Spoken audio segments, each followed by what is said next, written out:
Bakit daw ang Iglesia ni Cristo naniniwala na ang Panginoong Jesus ay tao sa kalagayan at bakit daw dinedemote namin ang Panginoong Hesus Kristo sa pagiging tao lang? Well, mga kapatid, no, ulitin natin, hindi tao lang. Iba kasi yung tao lang na katulad natin, mga tao lang. Okay. Ang natunghayan ninyo ay si Shubaldi. At batay sa aral ng Iglesia ni Cristo kay Felix Manalo dahil siya kaanib ng Iglesia ni Cristo. Ayon sa kanya, ang ating Panginoon Kristo ay hindi Diyos. Pero, hindi daw umano pwedeng tao lang. Bakit? Dahil ginawa siyang Panginoon. Kaya, ito ang kadalasan na mapakinggan natin. At kung maalala ninyo, meron na tayong reaction video sa pahayag niya. At may resback si Shubaldi na kaanib ng INC na ang aking pahayag daw, ang aking reaksyon ay napakababaw ng luhika. Kaya inanyayahan niya ako magsuri sa Iglesia ni Cristo. Wag ako, Mr. Talibong, iba na lang. Hindi mo ako maloloko sa mga ganyan. Mukhang kailangan pa ata ni Wendell talaga mag-research, no? Brother Wendell, pag gusto mo magpadoktrina sa iglesia, sabihan mo lang ako. Mapanuri kayo. Sa mga logic pa lang Wala, eto si Mr. Wendell Talibong. Kapag eto nakatapat ng isang totoong ministro sa iglesia, wala. Sa akin pa nga lang, butata na Sa akin pa nga lang, butata na Yan, si Shubaldi na may YouTube channel siya at kadalasan siya ay magsagawa ng reaction video sa mga video din. At may mga reaction video siya kaugnay sa pamamahayag ng Iglesia ni Cristo.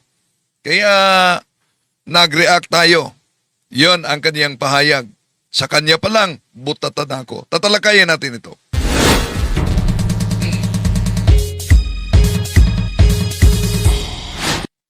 Kumusta? Welcome. Ito yung lingkod, Brad Wendell Talibong, muli makasama ninyo sa pagkakataong ito. Mga kapatid, welcome po. At sa lahat natin mga taga-subaybay, dami na mga nag-react at nami-personal sa comment section. Pero ulitin natin, di natin layunin na aatake personal. Ang atin dito ay sinagot lamang. Matagal na nila na pagbaluktot sa katotohanan, lalo na sa aral ng simbahang Katoliko. Kaya nga, sa talakayang si Kristo ay tao, hindi kapantay ng Diyos. Meron silang mga aklat Katoliko at isa na ito, pero pinuputol nila. No? Pinuputol nila. So, sa lahat ng mga taga-subaybay, huwag kalimutang pindutin ang like sa ating live. At huwag ding kalimutan na mag-subscribe kung bago ka lang. At pindutin ang bell button para updated kayo, mag-comment at i-share ninyo. Makatulong kayo mga kapatid sa ating evangelization kung ang videong ito ay i-share ninyo. No? I-share ninyo sa mga kapwa Katoliko at kahit na sa INC, hello kay St. Oscar Romero, no? At sa lahat natin mga kapatid ay subaybay ngayon. Inanyayahan din natin ang ating mga kapatid na kung maari ilagay ninyo sa comment section kung saan kayo nakabase para alam natin kung saan nakaabot ang videong ito, no? Pakilagay lang kung saan kayo nanonood ngayon sa ating live streaming para alam natin mga kapatid kung saan nakaabot ang ating talakayan dito sa YouTube at sa Facebook page natin, Pananampalataya at Katwiran. Welcome! At may link diyan mga kapatid, no, link diyan sa Factbusters PH. I-subscribe ninyo dahil alam nyo naman na binura ng hacker ang Factbusters PH, no? Dahil nasaktan sila, nalantad kasi ang katotohanan. Oh. At ang pangalawa nating channel, Pananampalataya at Katwiran, nasa link.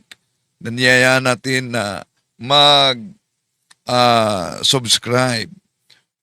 Bueno, di na natin pa tatagalin pa, isa-isahin natin. Pero mahaba ang videong ito. Nagsagawa ng reaction video si Shubaldi na isang kaanib ng Iglesia ni Cristo. Dito muna tayo sa panimulang bahagi kung saan may pahayag siya at reaction. Dito muna ang ating bigyan ng reaksyon, mga kapatid. Dahil yung iba ay napakinggan na ninyo yung kaugnay sa aral ng INC sa kanilang pahayag na si Panginoong Jesucristo ay tao sa likas na kalagayan at hindi siya Diyos at hindi siya kapantay ng Diyos. Ito na video din, nagsagawa ng reaction video si Shubaldi. Pakinggan natin. Bakit daw ang Iglesia ni Cristo naniniwala na ang Panginoong Jesus ay tao sa kalagayan at bakit daw dinidemote namin ang Panginoong Jesucristo sa pagiging tao lang? Well, mga kapatid, no, ulitin natin, hindi tao lang. Iba kasi yung tao lang na katulad natin, mga tao lang. Siya Yan. Ang ating Panginoong Jesucristo, opisyal talaga na aral yan ng INC, Iglesia ni Cristo, na si Cristo ay hindi Diyos, pero hindi siya tao lang. So, paano nyo ipapaliwanag sa mga kapatid natin itong doktrina na ito na imbento ni Felix Manalo na si Kristo ay hindi Diyos, pero hindi tao lang? Dahil kung si Kristo, mga kapatid, ay hindi Diyos at hindi rin tao lang, ibig sabihin, malinaw na may ikatlong ore na ito itinuturo yung INC kung ano ang ating Panginoon Jesucristo. Pero alam niyo, sa malawak na pag-aaral sa Biblia, makita natin na dalawa lang ang kategorya ng persona. Diyos at nilalang. Di ba? Yun lang ang kategorya. Diyos at nilalang. So, kung hindi siya Diyos, ang ating Panginoon Jesucristo, edi tiyak na siya ay nilalang. At iyon ay pagiging tao lamang. Pero di nila matanggap na ang ating Panginoon Jesucristo tao lamang. So, dalawa ang uri sa Biblia. Diyos at nilalang. Kaya nga kung tingnan natin ang mabasa sa Isaias 45, versikulo 5, ito ang mabasa. Ako si Yahweh, ako lamang ang Diyos at wala ng iba. Palalakasin kita kahit hindi mo ako kilala. At ito din na talata ang ginagamit ng mga INC para tutulan na ang ating Panginoon Jesucristo ay Diyos. Dahil ang tunay na doktrina, ang ating Panginoon Jesucristo ay tunay na Diyos at tunay na tao. Ngayon, kung ang ating Panginoon Jesucristo ay hindi Diyos, saan siya ilalagay? Dahil dalawa lang ang kategorya. Ano yung kategorya? Nilalang at Diyos. Kung hindi siya Diyos, saan siya ilagay? Sa panig ba ng nilalang? Pero malinaw sa aral ng INC na malinaw para sa kanila, tao ang ating Panginoon Jesucristo. Hindi tayo totol, mga Katoliko, na ang ating Panginoon Jesucristo tao. Pero tutol tayo sa aral na mula pa noon ni Arius, na si Arius, yun ang dahilan na Arianism, na ang ating Panginoon Jesucristo ay tao, hindi Diyos. Kaya, ang INC ay revival ito sa Arianism. So, inaamin ng INC, tulad sa Arianism, na ang ating Panginoon Jesucristo tao, hindi Diyos. Inaamin nila sa kanilang aral na ang ating Panginoon Jesucristo ay ipinanganak, nagutom, napagod, namatay. May laman at may dugo. Iyan ang katangian ng tao at ginagamit nila, mga mahal na kapatid, ang unang Timoteo Kapitulo 2 versikulo 5 na ang ating Panginoon Jesucristo ay tagapamagitan sa Diyos at sa tao. Ya, naunang tinatalakay natin yan sa pagsagot natin ni Arnel Tumanan. So kaya, kung ang ating Panginoong Jesucristo ay hindi Diyos, di ibig sabihin tao lamang siya. Walang ibang opsyon. Dahil sa Biblia, dalawa lang ang persona, Diyos at nilalang. Oh? So, kung hindi Diyos ang ating Panginoon Jesucristo, at kung yung sinabi ni Shubalde na ang ating Panginoong Jesucristo ay hindi din pwedeng tawaging tao lang. Balikan natin siya, ha? Bakit daw ang Iglesia ni Cristo naniniwala na ang Panginoong Jesus ay tao sa kalagayan at bakit daw dinidemote namin ang Panginoong Jesucristo sa pagiging tao lang? Well, mga kapatid, no, ulitin natin, hindi tao lang. Iba kasi yung tao lang na katulad natin, mga tao lang. Siya bukod sa... Oh, yan. Yun talaga ang panindigan ng INC. Hindi siya tao lang. So, balikan natin. Kung hindi siya Diyos at hindi rin siya tao lang, ano ang ating Panginoon Jesucristo? Alang naman anghel na binanggit sa Hebreo Kapitulo 1, versikulo 5 hanggang 6. Alang naman, espiritu lang siya sa Lucas Kapitulo 24, versikulo 39. At alang naman, kung hindi siya tao lang, hindi din Diyos, alang naman kung tatawagin siya super tao. Wala namang ganyang konsepto sa Biblia, di ba? So, ang aral na hindi Diyos ang ating Panginoon Jesucristo, pero hindi rin siya tao lang.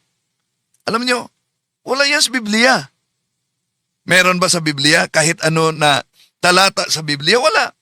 So, sa pananampalatayang Katoliko, ang ating opisyal na aral, mga kapatid, ang ating Panginoon Jesucristo ay tunay na Diyos at tunay na tao. At nauna na tinatalakay sa Juan Kapitulo 1, versikulo 1, Juan Kapitulo 1, versikulo 14. Ang verbo, ang salita ay Diyos, ang salita ay kasama ng Diyos. At sa Juan 1:14, at ang salita ay naging tao. Pero sa INC na aral, ang ating Panginoon Jesucristo, revivalist ng Arianism, ang ating Panginoon Jesucristo ay hindi Diyos. Pero ayaw din nilang sasabihing tao lang. Kaya, di ba, napakalabong doktrina na hindi Diyos, hindi pwedeng tatawaging tao lang. Ano siya? So, ang pagtanggi ng Iglesia ni Kristong Tatag ni Felix Manalo, mga kapatid, na tawaging Diyos ang ating Panginoon Jesucristo, ay nagdudulot ito ng kontradiksyon. Anong kontradiksyon? Kung hindi siya Diyos, edi therefore, tao lamang siya. Kung hindi siya tao lang, edi ibig sabihin, Diyos siya. Wala ng gitna, di ba?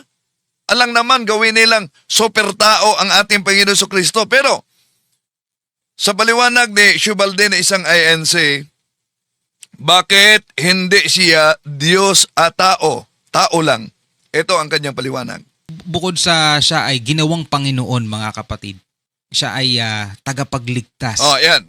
Bago yan tagapagligtas, isa-isahin natin, no? Punto por punto. Yung pahayag niya, Bakit daw hindi tao lang? Dahil bukod sa ginawa siyang Panginoon. Bakit daw ang Iglesia ni Cristo naniniwala na ang Panginoong Jesus ay tao sa kalagayan? At bakit daw dinidemote namin ang Panginoong Hesukristo sa pagiging tao lang? Well, mga kapatid, no, ulitin natin, hindi tao lang. Iba kasi yung tao lang, na katulad natin, mga tao lang. Siya bukod sa siya ay ginawang Panginoon, mga kapatid. Siya ay Yeah. Dito pa muna tayo sa ginawang Panginoon. No? So, ulitin ko, mali mga kapatid, ang aral na si Kristo ay hindi Diyos at hindi rin tao lang. Malinaw sa Biblia, ang ating Panginoon Jesucristo ay tunay na Diyos. Di ba gumagamit sila ng iba't ibang salin sa Biblia? At tunay na tao. Yon ang mabasa natin sa Biblia. Now, ngayon, punta tayo nitong punto ni Shubalde bilang Iglesia ni Cristo Kaanib na si Kristo ay ginawang Panginoon. Kaya, hindi siya tao lang. Bakit? Ginawa siyang Panginoon. Kung ginawa lang ang ating Panginoong Hesukristo na Panginoon, sino ba siya bago likhain ang lahat? Bakit? Diba, kung balikan natin ang Juan Kapitulo 1, versikulo 1, sa pasimula ang salita, ang verbo, at ang salita ay Diyos. Ang salita ay kasama ng Diyos. At kung tingnan natin ang Juan Kapitulo 1, versikulo 3, mga kapatid, ang lahat ng mga bagay ay nilikha sa pamamagitan niya. So, ngayon, hindi maaring gawin na Panginoon ang may likha ng lahat, di ba ba? So, ang ginawang Panginoon sa Gawa Kapitulo 2, versikulo 36 na ginagamit sa mga INC para tutulan ang pagka-Diyos ng ating Panginoon Jesucristo. Litin ko, ang Gawa Kapitulo 2, versikulo 36, dahil mabasa diyan ginawang Panginoon, iyan ay ukol sa kaniyang pagkatao dahil ang ating Panginoon Jesucristo both human and divine, tunay na Diyos at tunay na tao. Ginawa siyang Panginoon at Kristo na mabasa natin sa Gawa Kapitulo 2, versikulo 36. Hindi ito tumutukoy sa kaniyang pagkadiyos, kundi sa kaniyang pagtaas bilang Mesiyas. Kanyang otoridad bilang taong tagapagligtas. So, bilang Diyos, siya ay Panginoon na.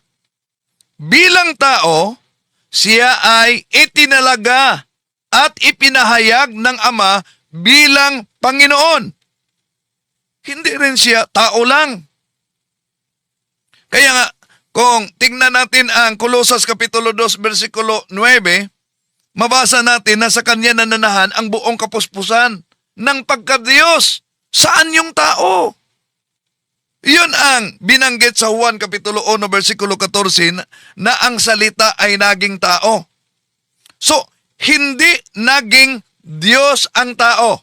Ulitin ko, hindi naging Diyos ang tao.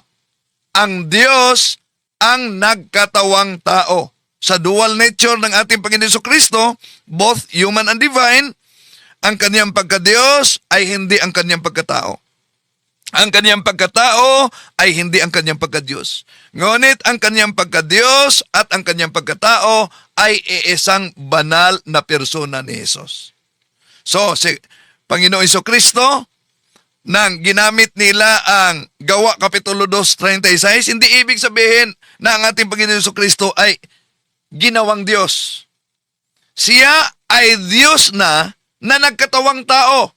At bilang tao, siya ay ipinahayag ng Ama na Panginoon para sa ating kaligtasan, mga kapatid. Ngayon, punta tayo sa sabi ni Shubalde. Sabi ni Shubalde na maliban na ginawa siya ng Panginoon, ginawa din siyang tagapagligtas. Okay. Pakinggan natin siya. Pagligtas. Oh. 'Di ba? Panganay siya sa lahat, mga Bago niyang panganay sa lahat, isa-isahin natin. Yung ginawa siyang tagapagligtas. Pansinin ninyo, ang aral nila hindi Diyos. Hindi rin Panginoon lang. Hindi rin tao lang. Pero ginawang Panginoon. Tinaliwanag na natin yan mga kapatid. At si Kristo, para sa kanila, tagapagligtas. Na ngayon, kung si Kristo ay tagapagligtas, hindi malinaw dapat siya ay Diyos. Bakit? Ayon sa Biblia, Diyos lang ang tagapagligtas. Di ba nila alam yan? Di ba mabasa yan sa Isaias Kapitulo 43, versikulo 11, Ako ang Panginoon, at bukod sa akin ay wala ng tagapagligtas. Isaias Kapitulo 43, 11. Isaias Kapitulo 45, versikulo 21, 22. Ang Panginoon, ang ating tagapagligtas. Di ba? Eto, basahin muna natin mga kapatid. Sa Isaias 45, 21, 22. Ipagtanggol ninyo ang inyong panig. Magsanggunian kayo. Sino ang makapagsabi ng mga bagay na maggaganap? Hindi ba akong si Yahweh, ang inyong Diyos na nagliligtas sa kanyang bayan? Walang ibang Diyos maliban sa akin. Lumapit kayo sa akin at kayo ay maliligtas. Kayong mga tao sa buong daigdig. Walang ibang Diyos maliban sa akin. Napakalinaw mga kapatid. Ang ating Panginoon Jesucristo para sa kanila tagapagligtas.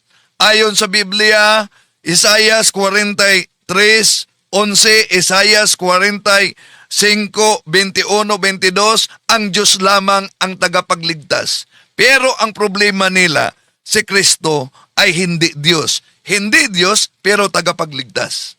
Now, kung sinabi ng INC, at yun naman talaga ang kanilang aral, na ang ating Panginoon Jesucristo ay tagapagligtas, direktang nilalabag nila ang nakasulat sa Biblia na ang Diyos lamang ang tagapagligtas. Di ba? Dalawa lang ang pagpipilian. Ano ang dapat pagpipilian nila? Alin man ang mali? Ang Biblia na ang Diyos lang ang tagapagligtas o Diyos si Kristo na nagkatawang tao para tayo ay maligtas. Kaya ginawa natin ang pagribatal na ito, although may mga nagkomento at naghayag ng kanilang galit mga kapatid. Di ba? Ginawa lang natin ito dahil matagal naman ito na argumento nila. Baka ngayon lang siguro nila nakita na sinagot punto por punto. Okay, tuloy natin mga kapatid.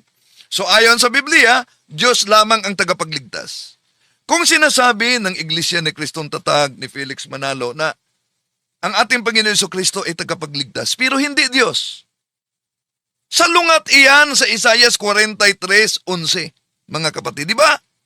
At kung hindi naman siya tunay na tao, walang tunay na kamatayan para sa ating kasalanan. Kaya malinaw mga kapatid, ang ating Panginoon Jesucristo ay tunay na Diyos at tunay na tao. Ha? So, ang argumento ni Shubalde, tinatawag kasi siya na panganay sa lahat. Eto. Kapatid. At siya ay iuupo ng Panginoong Diyos sa kanyang kanan, mga tol. Magiging ginawa siyang Panginoon. Hindi basta-basta tao lang, no? Ginawa siyang Panginoon. Ngayon, so, mga kapatid, bibigyan natin ng comments. So, pansinin ninyo ginawa siyang Panginoon. So, ibig sabihin, dalawang uri ang Panginoon. May Panginoon na hindi Diyos, may Panginoong Diyos. Di ba? Pero, kung tingnan natin ang unang Korinto, Kapitulo 6, di ba? Si Kristo ang Panginoon lamang. Mabasa natin. So kung ating Panginoon Jesucristo ay Panginoon, ibig ba sabihin ang Ama ay hindi na Panginoon? Okay, tuloy natin ang kanilang argumento. Ginawa siyang panganay. panganay, mga kapatid. Kaya, ibig ba sabihin, dahil mabasa sa Biblia, kahit sa Colossus Kapitulo 1, versikulo 15, ginawa siyang panganay, therefore ang ating Panginoon Kristo ay hindi Diyos? Ito ang mabasa natin, mga kapatid. Si Kristo ang larawan ng Diyos na di makikita. Bago diyan. Kung sinabi dito na si Kristo ang larawan ng Diyos na di makikita, payag ba sila na si Kristo ay hindi Diyos? Therefore, ang larawan sa tunay na Diyos ay si Kristo na hindi Diyos. Paano nila i-reconcile yan? Di ba nagsasalungatan na? Okay, tuloy natin. Mga kapatid, Colossus 1:15, si Kristo ang larawan ng Diyos na di makikita. Siya ang panganay na anak at pangunahin na lahat ng mga nilikha. Yan ang punto nila, mga kapatid. Pero, alam nyo, sa Biblia, kung pag-aralan natin, yung salitang panganay sa original Greek Bible, prostotokos yan, panganay. At ang prostotokos, mga kapatid, sa Biblia, yon ay ibig sabihin katayuan at karapatan. Hindi yan paglikha. Hindi yan paglikha. Halimbawa, diyan sa Biblia, sa Awit Kapitulo 89, versikulo 27, si Propeta David ay ginawang panganay, kahit hindi naman siya literal na panganay o unang anak. So, ginawa siyang panganay. Nasa Awit Kapitulo 89, versikulo 27 yan. So, anong punto yan? Nang mabasa natin, gawin ko siyang panganay, mabasa diyan, kataas-taasan sa mga hari ng lupa. So, anong ibig sabihin diyan? Ibig sabihin, yung panganay may kapangyarihan. Ibig sabihin, yung panganay, tagapagmana. Ibig sabihin, ang panganay sa Greek, prostotokos, mga kapatid, pinadakila siya. So, kung si Jesus ay nilikha dahil siya ay panganay, hindi pwedeng lumikha ng lahat ang ating Panginoon Jesus. Pero tingnan niyo ang Colossus Kapitulo 1, versikulo 17. Di ba mabasa natin na sapagkat sa pamamagitan ng ating Panginoon Kristo ay nilikha ang lahat ng mga bagay at sa Kanya nananatili ang lahat. Tanong, batay sa lohika, mga kapatid. Paano magiging nilikha si Jesus kung lahat ng mga nilikha sa pamamagitan ni Jesus mismo? Kasama ba siya sa salitang lahat? Hindi maaaring likhain ang isang nilikha. Yung manlilikha ng lahat, di po ba? Okay, punta tayo sa, sabi niyang, umupo kasi sa kanan. Tari reaction video ito. Paano patutunayan ng Iglesia ni Kristo, no, na si Kristo ay tao at hindi kapantay ng Diyos? Kasi mga kapatid, marami nagbibigay ng talata sa comment section. So dito baka matakel dito, no? At least ito yung magiging patunay o paano patutunayan daw ng INC na si Kristo ay tao at hindi kapantay ng Diyos. So sana ipanoorin ninyo to, panoorin natin to, mga kapatid. Ayan. Balikan muna natin yung sinabi niya na pinaupo sa kanan ng Diyos. So, ang interpretasyon nila, mga kapatid, dahil pinaupo sa kanan ng Diyos, mas mababa sa Ama. At ang batayan nila, isa na ang Hebreo Kapitulo 1, versikulo 3, binanggit ito ni Shubaldi, pinaupo sa kanan ng Diyos. Ito ang mabasa natin. Nakikita sa anak ang kaluwalhatian ng Diyos. Kung ano ang Diyos, ay gayon din ang anak. So napansin nyo ba? Kung ano ang Diyos, gayon din ang anak.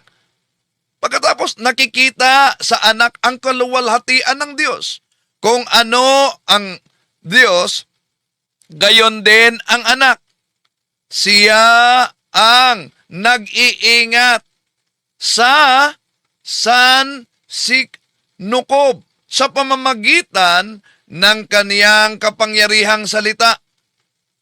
Pagkatapos niyang linisin tayo sa ating mga kasalanan, siya'y umupo sa kanan ng makapangyarihan doon sa langit. Letra por letra ang interpretasyon nila dito, mga kapatid. Kaya umupo sa kanan, therefore, hindi siya Diyos. Pinaupo lang siya.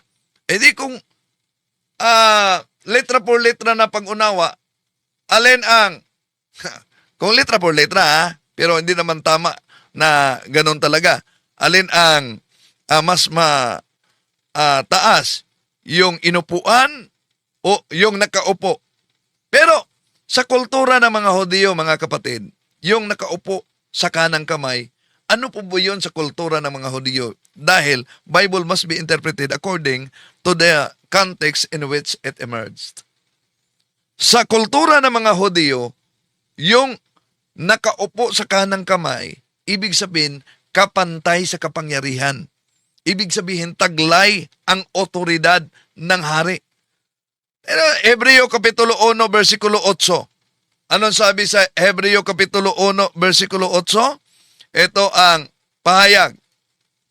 Ngunit tungkol sa anak, ay sinabi niya, ang ama ito, ang iyong trono, O Diyos, ay magpakailan paman.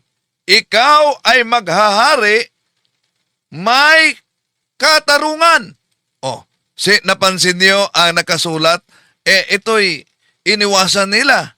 At kung di man iniwasan, maghanap sila ng ibang salin na Biblia para lang sumang-ayon sa kanilang interpretasyon. Balikan natin ang nabasa natin sa Hebreo Kapitulo 1, versikulo 8. Kung ang anak dito ay tinatawag na ng ama na O Diyos, paano siya magiging hindi Diyos? Di ba? Napakalinaw, tinawag siya O Diyos. Pagkatapos, hindi Diyos. So, ang kalikasan ng ating Panginoon Jesucristo, siya ay tunay na Diyos at tunay na tao. Bilang Diyos, of course, walang simula. Bilang tao, may pag-upo, may pagpasakop. Kaya nga kung balikan natin ang Filipos Kapitulo 2, versikulo 6 hanggang 7, ito ang mabasa natin, mga kapatid. Kahit siya'y likas at tunay na Diyos. Napansin niyo ba ang mabasa dito? Kahit siya'y likas at tunay na Diyos. Pagkatapos, hindi Diyos. Hindi niya ipinagpilitang mananatiling kapantay ng Diyos. Pagkatapos, siya'y tao at hindi kapantay ng Diyos. Napansin niyo bang nabasa dito, mga kapatid? Hindi. Balikan natin. Kahit siya'y likas at tunay na Diyos, hindi niya ipinagpilitang manatiling kapantay ng Diyos. Sa halip, kusa niyang hinubad ang pagiging kapantay ng Diyos at naging katulad ng isang alipin. Ipinanganak siya tulad ng mga karaniwang tao at nang si Kristo'y maging tao. Yun po ang incarnation. Si Kristo'y maging tao. So ang pag-upo sa kanan ng Ama, mga kapatid, ay sa kultura ng mga Hudyo, ay ang pagpatunay ng kaniyang ginaganap na misyon bilang tao. Hindi ang pagtanggihan sa kaniyang pagka-Diyos. Kung hindi Diyos ang ating Panginoon Jesucristo, tandaan natin sa Biblia, ibig sabihin, mali na sambahin ang ating Panginoon Jesucristo, di ba? Pero tingnan niyo sa San Mateo Kapitulo 14, versikulo 33, di ba sinamba ang ating Panginoon Jesucristo? Juan Kapitulo 20, 28, ano sabi? Panginoon ko at Diyos ko. Hebreo Kapitulo 1, versikulo 6, sambahin siya sa lahat ng mga anghel ng Diyos. So, ang Diyos lang sa Biblia ang dapat sambahin, di ba? Kung si Jesus ay hindi Diyos, abay, ang pagsamba sa Kanya, mga kapatid, anong tawag diyan? Idolatria. Idolatria ayon sa Biblia. Sambahin mo yung hindi Diyos, di ba? Okay, tuloy natin. Mga kapatid, ang kanilang doktrina, no? Isa-isahin natin ito. Punto por punto. Na balikan natin pahayag ni Shubaldi, isang INC ito. Tagapagligtas. Di ba? Oh, Panganay siya sa tagapagligtas. lahat, mga kapatid. At siya ay iuupo ng Panginoong Diyos sa kanyang kanan, mga tol. Magiging, ginawa siyang Panginoon. So, ginawang Panginoon. Napaliwanag na natin yan, mga kapatid. So, dahil ginawang Panginoon, ibig sabihin, hindi Diyos. Kung ginawang Panginoon ang ating Panginoong Jesucristo, bakit siya tinatawag na Panginoon ng mga taong Hudyo? At alam nyo ba na sa mga Hudyo at kultura ng mga Hudyo, ang Diyos lamang ang Panginoon? Deuteronomio Kapitulo 6, versikulo 4, ang Panginoon nating Diyos ay iisang Panginoon. Deuteronomio Kapitulo 6, versikulo 5, Shema Israel, Yahweh, Elohe, Yahweh Echad. Pakinggan mo, Israel. Si Yahweh na ating Diyos ang iisang Panginoon. So para sa mga Hudyo, ang titulong Panginoon, mga kapatid, tandaan ninyo, Kyrios yan. Kyrios sa Greek, Hebrew, Adonai. At ito'y eksklusibo sa Diyos. Kaya nga, kung para sa mga mahal nating kapatid sa INC, ang Panginoong Hesus ay hindi Diyos, lilitaw na dalawa ang Panginoon. Panginoon na Diyos, ang Ama, Panginoon na hindi Diyos, ang Anak. Pero sa kultura ng mga Hudyo, ang Kyrios, ang Adonai, eksklusibo ito sa Diyos. Kung si Jesus ay tao lamang, mga mahal na kapatid, ang pagtawag sa Kanya bilang Panginoon, abay, malinaw na Diyos-Diyosan na yan, idolatria yan. Pero hindi yan kinundi na ng mga apostol. Kahit sa ating Panginoon Jesucristo, hindi yan kinundi na. Sabi ni Santo Tomas, Juan Kapitulo 20-28, My Lord and my God. Ano ang palusot ng mga kapatid natin sa INC? Nagulat si Tomas. Di ba? Nagulat bang my Lord and my God? Kung magulat, anong reaction kung magulat? Kadalasan, oh my God! Yun ang gulat, di ba? Pero, my Lord and my God. Kaya yung ginawang Panginoon sa Gawa Kapitulo 2, versikulo 36, ay tumutuko yan sa kanyang pagkatao, hindi sa kanyang kalikasan, mga kapatid. Ito, balikan natin. Basahin natin ang Gawa Kapitulo 2, versikulo 36 na kadalasang ginagamit nila. Kaya't dapat malaman ng buong Israel na itong si Jesus na ipinako ninyo sa cross ay siyang ginawa ng Diyos na Panginoon at Kristo. Yan. Kaya, ang konklusyon nila, ginawa siya ng Panginoon. Sino ang nagawa? Ang Diyos. Iba ang Diyos na nagawa, iba yung ginawa. Ayun ang konklusyon nila. Ang ginawa, mga kapatid, hindi ito paglikha ng bagong kalikasan. Kundi, ito ang pagpapahayag. Ito ang pagluklok pagkatapos ng muling pagkabuhay ng ating Panginoong Jesucristo.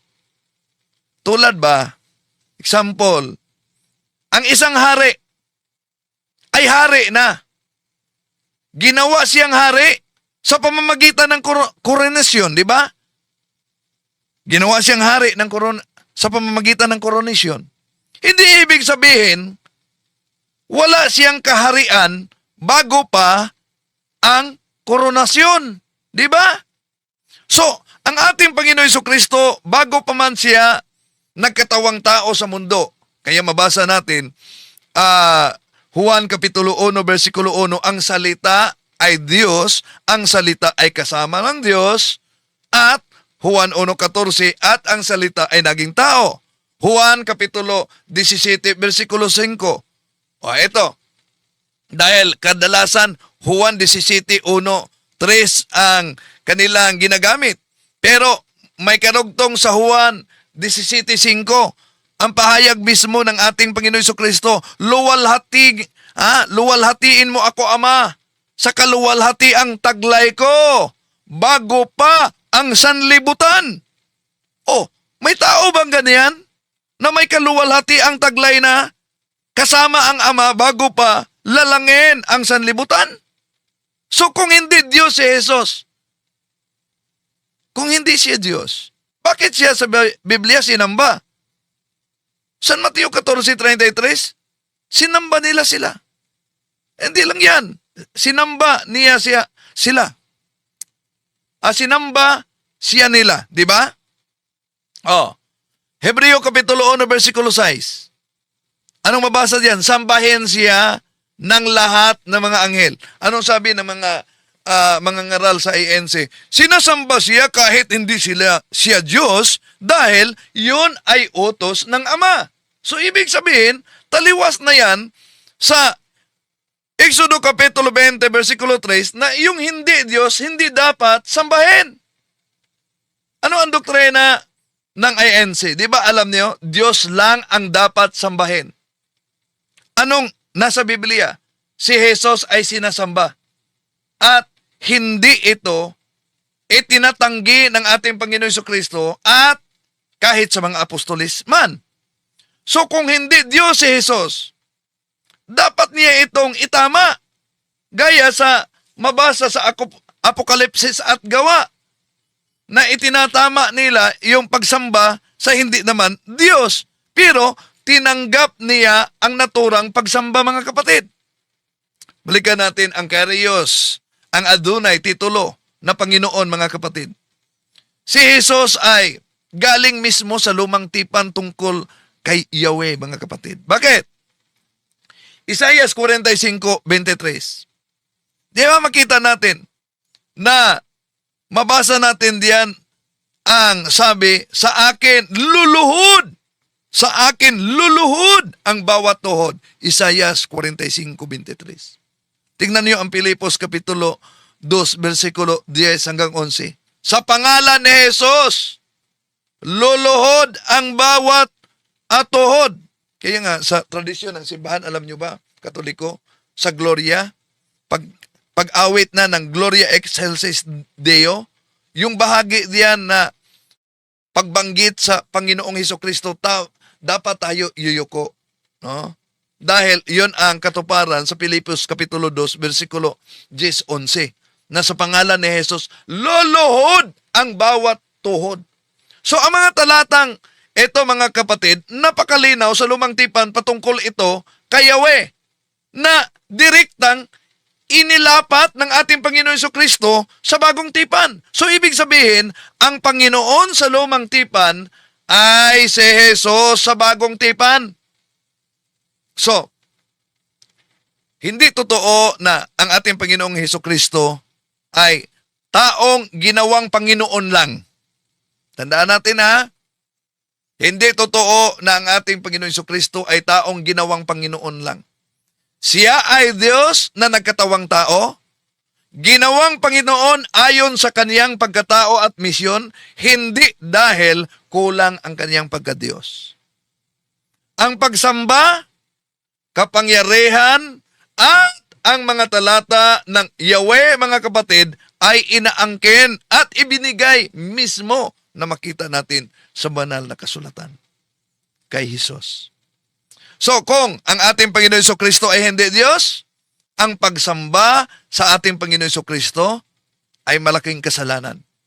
Pero tandaan natin, ang pagsamba sa ating Panginoon Jesucristo, mga kapatid, nasa Biblia. Hindi yan kinontra ng ating Panginoong Hesus at sa mga apostol. Kaya malinaw na siya ay Diyos na nagkatawang tao. Okay, tuloy natin.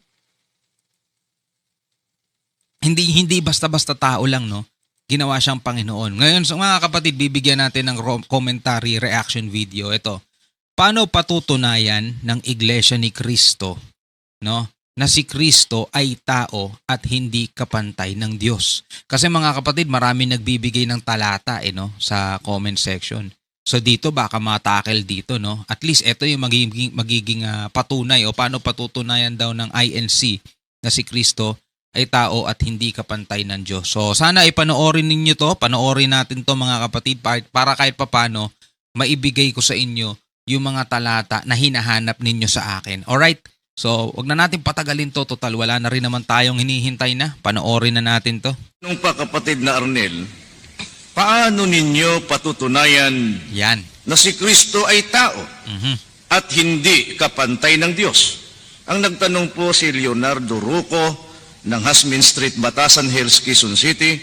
Itong katanungang ito, kapatid na Arnel, na paano natin patutunayan na si Kristo ay tao at hindi kapantay ng Diyos. Ang pagkilala po ng Iglesia ni Kristo, mga mahal po naming mga panauhin, ay batay po sa itinuturo ng Biblia kung ano ang tunay na kalagayan ng ating Panginoong Hesukristo. At ang ating Panginoong Hesukristo ayon po sa itinuturo ng Biblia, siya po ay anak ng Diyos. Mababasa po natin yan sa Mateo 3:17. Si Kristo po ay ginawang Panginoon. Mhm. Ang gumawa sa Kanya, ang Diyos. Yan ang mga kapatid, siya ay anak ng Diyos, hindi Diyos anak. Yan kayo nagkamali, no? 'Di ba? Letra por letra ang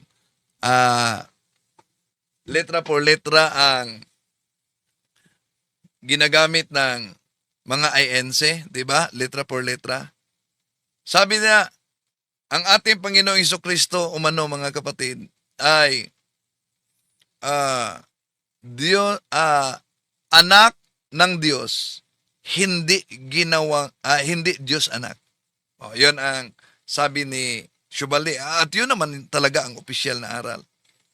Kaya kung para sa kanila ang pangangaral ay dapat gamitin kahit ano-anong salin sa Biblia.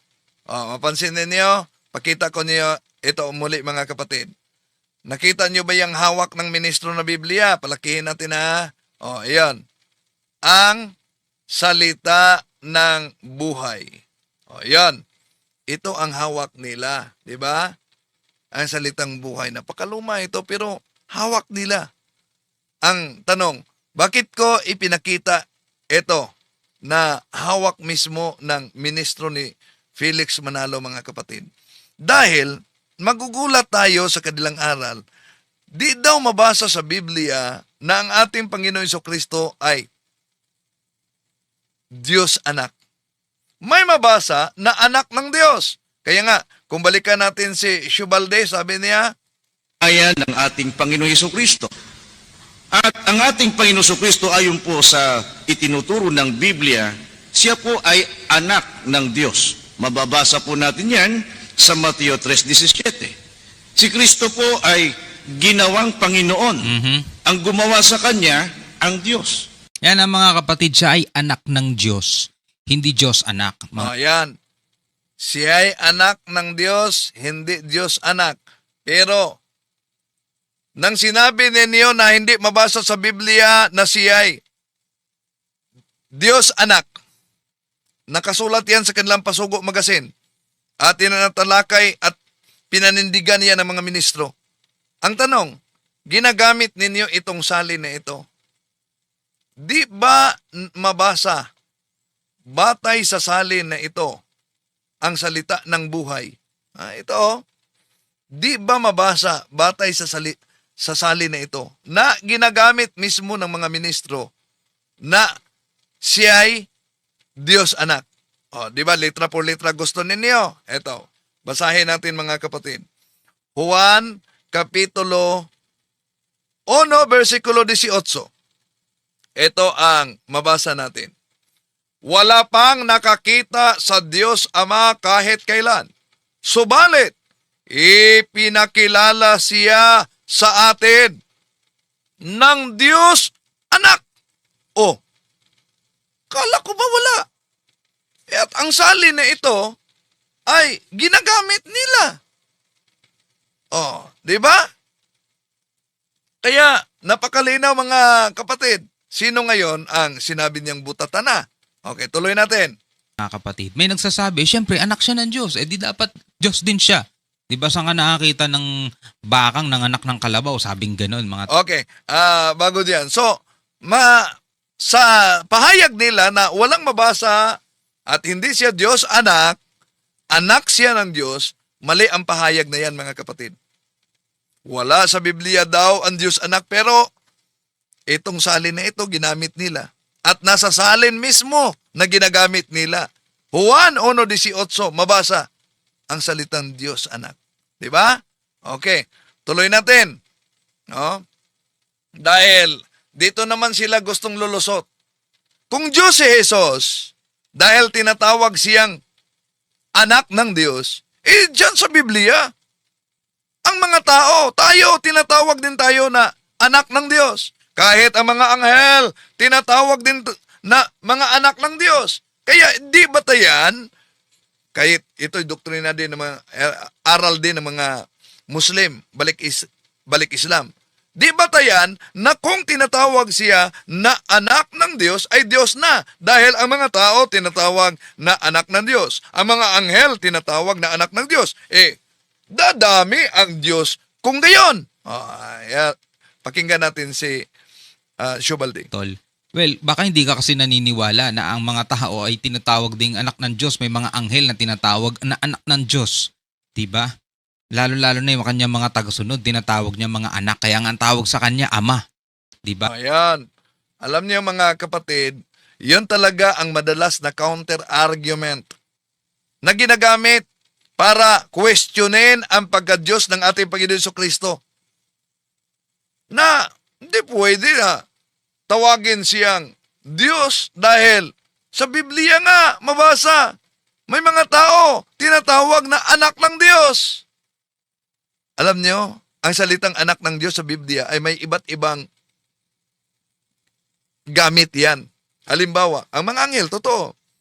Sa Job Kapitulo 1, versikulo 6, mabasa natin, tinatawag yan na anak ng Diyos. Ang mga tao sa Exodo Kapitulo 4, versikulo 22, mga awit Kapitulo 7, mga awit Kapitulo 2, versikulo 7, tinatawag din na anak ng Diyos. Pero tandaan ninyo mga kapatid, ibang paraan ang pagkaanak ng Diyos sa mga tao at sa mga anghel. Dahil sa mga anghel, ibig sabihin, ito ay nilikha sila ng Diyos at kabilang sa kanyang kalooban, kabilang sa kanyang kaayusan sa hierarchy. So ang mga tao naman, tinatawag na anak ng Diyos. Bakit? Ito'y nangangahulugan sa espiritual na relasyon sa Diyos. Halimbawa, ang pagiging banal o ang pagiging bahagi sa kaniyang bayan sa tunay na iglesia. Pero iba ang ating Panginoon Jesucristo. Ang ating Panginoon Jesucristo ay anak ng Diyos sa anong paraan? Sa Biblia, mabasa natin ang Juan Kapitulo 1, versikulo 1, Juan 1:14. Anong mabasa diyan? Na ang Diyos ay nagkatawang tao. Juan Kapitulo 1, versikulo 18, mabasa natin diyan mga kapatid na Diyos anak, batay dito sa salin na ito na ginagamit ng INC, di ba? So, diyan sa mga talatang yan, nagpapakita na ang ating Panginoon Jesucristo ay uniquely bigatin. Uniquely bigatin o kaisa-isang anak ng Diyos. Hindi nilikha. Ang salitang ginagamit sa Grego sa Juan Kapitulo 1, versikulo 14 at Juan Kapitulo 1, versikulo 18 mga kapatid ay monogenes. Monogenes. Sa ibang salin, para i-counter nila ang Juan Kapitulo 1, versikulo 18, ang nakasulat dito ay monogenes hoyos. Monogenes hoyos. Bakit? Wala ba kayong nabasa sa Greek na monogenes theos. Bugtong anak na Diyos. Di ba niyo alam yan? Pag may mabasa sa Greek na monogenes hoyos, ibig ba sabihin, hindi yan monogenes theos? Di ba? Literal ang gusto nila. So ang monogenes, mga kapatid, ay literal na kaisa-isang ori. Naglalarawan ito na pagtatanging pagka-Diyos at walang kapantay. Hindi tulad sa mga tao at mga anghel. Ang ating Panginoon Jesucristo, tunay na Diyos, tunay na tao. So sa kanyang kalikasan, Diyos siya. Hindi nilikha, kundi ipinanganak mula sa Diyos. Kaya siya ay tunay na Diyos at tagapagligtas. Hindi ibang Diyos sa Ama dahil sabi nila, kung gayon Diyos si Kristo, lilitaw na dami na ang Diyos. So, ang titulong anak ng Diyos, mga kapatid, ay may relasyon kalooban o espiritual, pero hindi bahagi sa kanyang pagka-Diyos, yung tinatawag na mga anghel at mga tao. Ibig sabihin, may relasyon sa kalooban at espiritual. Ngunit hindi bahagi sa pagka-Diyos sa Ama. Si Jesus, bilang anak, ay Diyos na nagkatawang tao, ang tawag incarnation. Kaya kahit tinatawag siya na anak, ang konteksto at kalikasan, mga kapatid, ay hindi kaiba at hindi matatanggi na sa Biblia, siya ay tunay na Diyos at tunay na tao. So dito lang muna tayo, mga mahal kapatid. Ang ating nirebat dito ay ang pahayag ni Shubalde na naunang sinabi niya, Wag ako, Mr. Talibong, iba na lang. Hindi mo ako maloloko sa mga ganyan. Mukhang kailangan pa ata ni Wendell talaga mag-research, no? Brother Wendell, pag gusto mo magpadoktrina sa iglesia, mapanuri kayo. Sa mga logic pa lang eh. Wala, ayun. eto si Mr. Wendell Talibong. Kapag eto nakatapat ng isang totoong ministro sa iglesia, Bakit daw ang iglesia ni Kristo naniniwala na ang Panginoong Hesus ay tao sa kalagayan? So, ngayon mga kapatid, kung magpadoktrina daw ako, payag ba kayo na pag magpadoktrina, i-video natin at sasagot din ang mga ministro ninyo? Payag ba kayo? Ha? Well, okay naman, pero may mga katanungan, di ba? Okay. So, maraming salamat sa inyong pagsubaybay, mga kapatid. Hanggang sa muli, itong inyong lingkod, Brad Wendell Talibong. Bye-bye.